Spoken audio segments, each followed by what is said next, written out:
Let me tell you about this tank connection.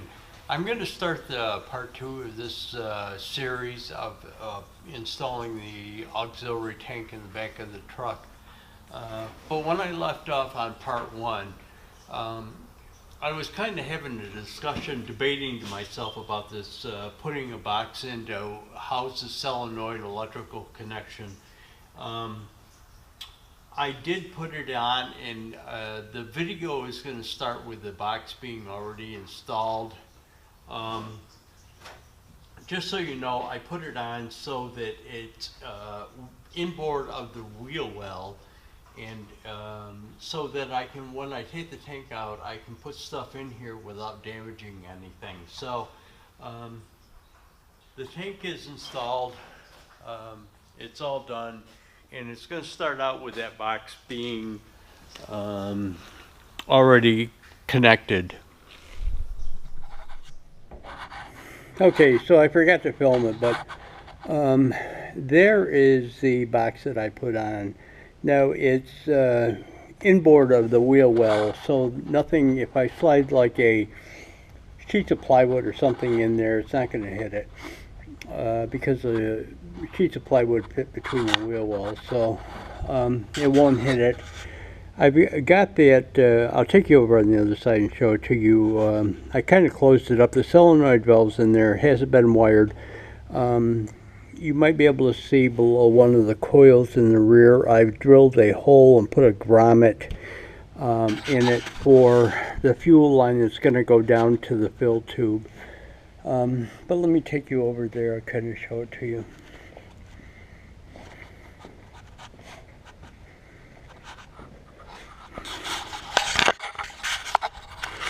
So there is a grommet that I put in for the line that goes down to the fill tube. This line right here. What I'll do is I'll feed that down through there. I've just kind of stuck a bolt in the end of it for the night, so in case it rains, it doesn't get any moisture in it. But I'll send that line down through there.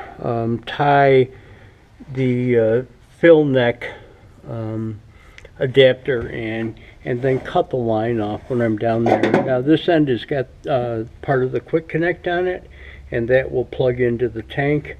It'll probably be over here like that.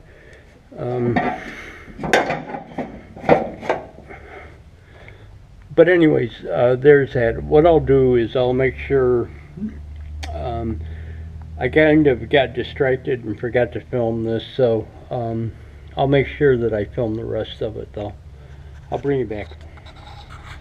I'm back on the tank. What I did this morning was just pull that line down through the grommet and got it down below. And what I've done is disconnected the fill tube line down below. Let me bring it over and I'll show it to you.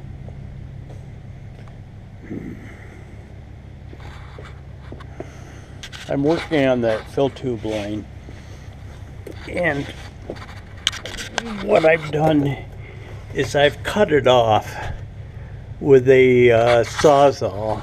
Not a very straight cut, but what I'm going to do right now is just kind of file that down, make sure all the chips are out of it, and then I'll put that back in there again. But I just wanted to show it to you. Okay, so I just want to give you a shot of it being done.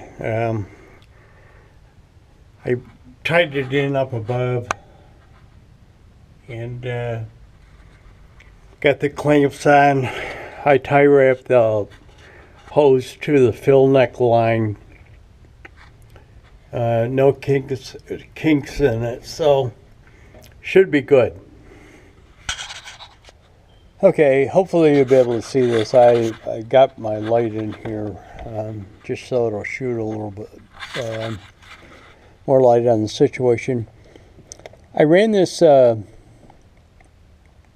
leg off of the positive side of the battery, the green wire off of the negative side of the battery into the truck and put a switch for that fuel tank.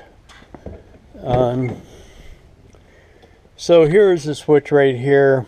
It's off right now. You flip it up, it's on. What I did was, let me show you what I've got over here. I just disconnected it. This is the electrical coming up through.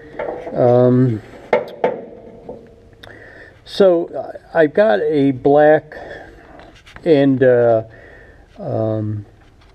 green or a ground wire going into the switch, and then coming back out of the switch is a red wire. So I ran the red and a green wire right from the battery and tied it into the solenoid. That fuel up here is from where I put the nozzle up on top of the truck when I filled this. I did not fill the tank. So anyways, I got it all hooked up. I put the tank in there. I didn't bolt the tank in. I just sat the tank in there, hooked it up, and went out to the gas station. It's actually a reservation where I get cheaper gas, and put 50 gallons in the tank. Now, 50 gallons didn't fill the tank up. I'm going to estimate that it's probably around 65 gallons, 65 to 70 gallons up to the fill neck. So I put 50 gallons in it. I had 2/3 of a tank when I left the reservation in my primary tank. I turned the switch on and drove back to the shop, which is approximately 10 miles. And I got over 3/4 of a tank into the primary tank. So it filled it up a little over 1/8 within 10 miles. So I'm happy with that. Now, I'm not really sure. One of the things that I'm going to pull the tank out with the fuel in it. I'm going to pull the tank out and let me show you one thing.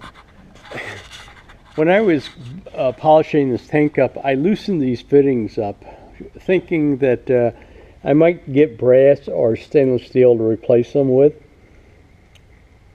What I did after I got the wiring done this morning, I forgot to tighten them before I put the tank back in the truck to go fill it up.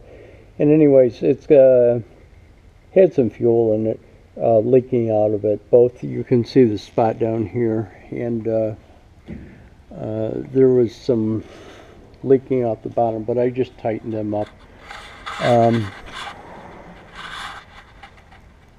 I'm going to take the tank out and I'm going to drill the holes. I'm going to probably set it back in position and mark where I need to drill the holes, and take the tank out, drill the holes in the base, and then figure out what I'm going to do to that diesel fuel that you see down there at the bottom of the truck is from where that thing was leaking.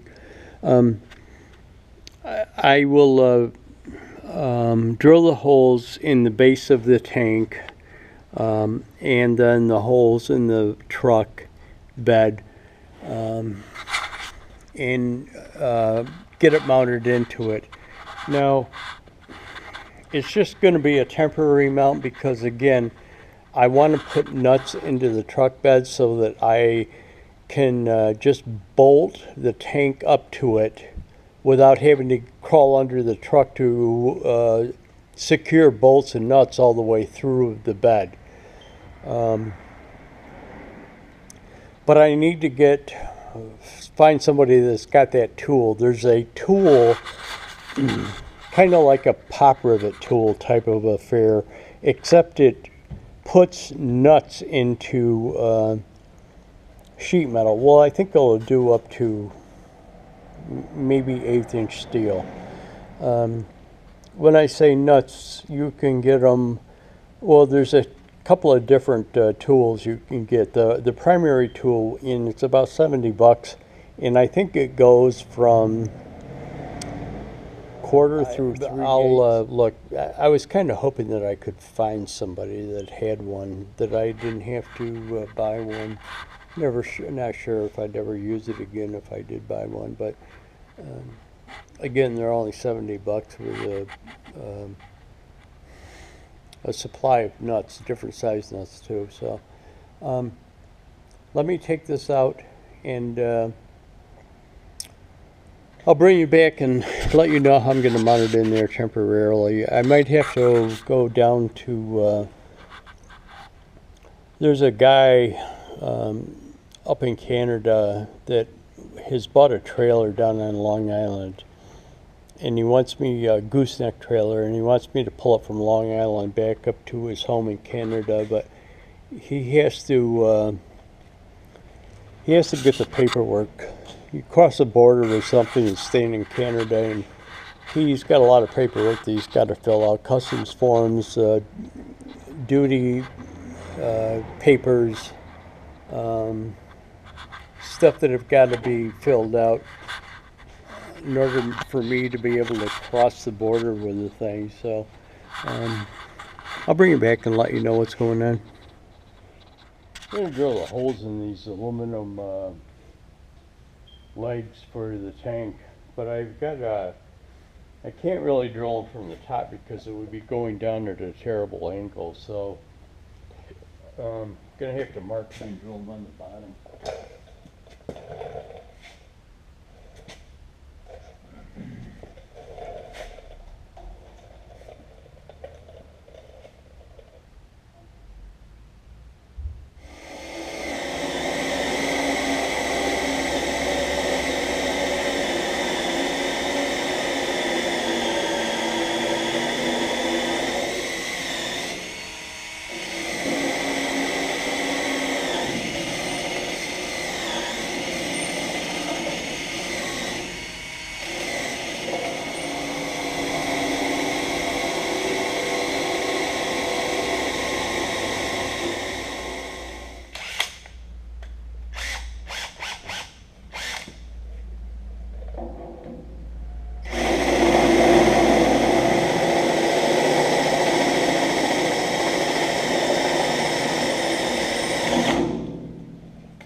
Now the ones in the front are on the fork, so I'm probably going to have to set it on the truck and overhang that area a little bit off the tailgate to get them drilled.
I'm going to mount it in there, but there's a possibility I might come back and take it out and paint it. I think I might take it out anyways.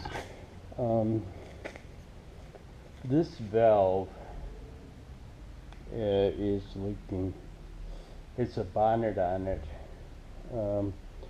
So I'm probably going to have to drain the tank or get the tank down to where I can set it up on end and take that nipple and valve out of there and put a new one in. But I'll bring it back.